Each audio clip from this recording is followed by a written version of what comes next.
Channel હું છું જૈવિક મહેતા. સ્વાગત છે તમારું જેમ ગુજરાતીમાં. દોસ્તો, લોચા લાપસી નામનું એક ગુજરાતી મૂવી રિલીઝ થયું છે, જેમાં મલ્હાર ઠાકર, ચિરાગ વોહરા, વૈભવી ઉપાધ્યાય અને ચેતન ધાનાણી, તમને આ ચાર કેરેક્ટર જે છે એ મેઇન કેરેક્ટર છે આ મૂવીના. સો આ લોચા અને લાપસી કેવા છે એ તો તમને મૂવી જોયા પછી જ ખબર પડશે, પણ થોડો ઘણો હું તમને આઈડિયા આપી દઉં. રિવીલ નહીં કરું, સ્પોઇલર નહીં આપું. સો અગર તમે ચેનલ ઉપર નવા હોય તો પ્લીઝ સબસ્ક્રાઇબ કરી લેજો, અને વિડીયો સારો લાગે તો લાઇક કરવાનું ભૂલતા નહીં અને શેર પણ કરજો. સો લોચા લાપસીમાં મલ્હાર ઠાકરે કોમેડીની સાથે સસ્પેન્સ અને થ્રિલરનો મસ્ત કોમ્બોની સાથે મીઠું એટલે ખાંડ નાખીને તમને લાપસી પરોસી છે, એ તમને જરૂરથી મજા આવશે. અને લોચાની સાથે સાથે લાપસી અગર આપે તો બહુ જ મજા પડી જાય. તો મૂવી જે છે એ સ્ટાર્ટ ક્યાંથી થાય છે કે મલ્હાર ઠાકર જે છે એ એન્જિનિયર હોય છે અને એ અમદાવાદથી કચ્છ બાજુ જાય છે, અને એ જે આખા રોડ ઉપર જે રીતે શૂટિંગ કરવામાં આવ્યું છે, જે લોકેશન સિલેક્ટ કરવામાં આવ્યા છે મૂવીમાં, બહુ સરસ રીતે લાગી રહ્યા છે.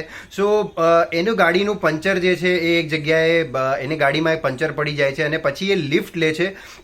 જે લિફ્ટ જે છે, જે ગાડી જે છે એ ચિરાગ વોહરાની છે, અને એ ગાડીના અંદર એક લાશ હોય છે. અને એના પછી એ ગાડી આગળ સુધી પહોંચે છે જ્યાં પોલીસનું ચેકિંગ હોય છે, અને ત્યાંથી એક મેડમ પણ એ ગાડીમાં બેસે છે જે પોલીસની વાઇફ હોય છે. તો ત્યાં સુધીનું તો તમે સ્ટોરી જોઈ હશે ટ્રેલરમાં, પણ આગળની સ્ટોરી હું તમને કહું કે ક્લાઇમેક્સ જે છે આ મૂવીનું એ બહુ સરસ રીતે બતાવવામાં આવ્યું છે. અને વચ્ચે વચ્ચે ત્યાંથી સ્ટોરી શરૂ થાય છે જ્યારે મલ્હાર ઠાકર ચિરાગ વોહરાની ગાડીમાં બેસે છે, અને ત્યાંથી એન્ડ સુધી ઘણા બધા ટ્વિસ્ટ એન્ડ ટર્ન્સ અને ઘણા બધા થ્રિલિંગ કહેવાય કે થ્રિલિંગ મુમેન્ટો તમને જોવા મળશે આ મૂવીમાં. સો બહુ સરસ રીતે કોમેડીની સાથે થ્રિલિંગ પણ દેખાડવામાં આવ્યું છે, અને મને તો આ મૂવી ખૂબ જ સરસ ગમી. હવે આજે નેશનલ સિનેમા ડે હતો એટલે 99 રૂપિયામાં જોઈ, અને મુંબઈમાં પણ હાઉસફુલ શોઝ હતા. બાકી આ મૂવી ઘણી ચાલશે, અને એવું લાગી રહ્યું છે કે મલ્હારે પાછી એક હિટ આપી દીધી.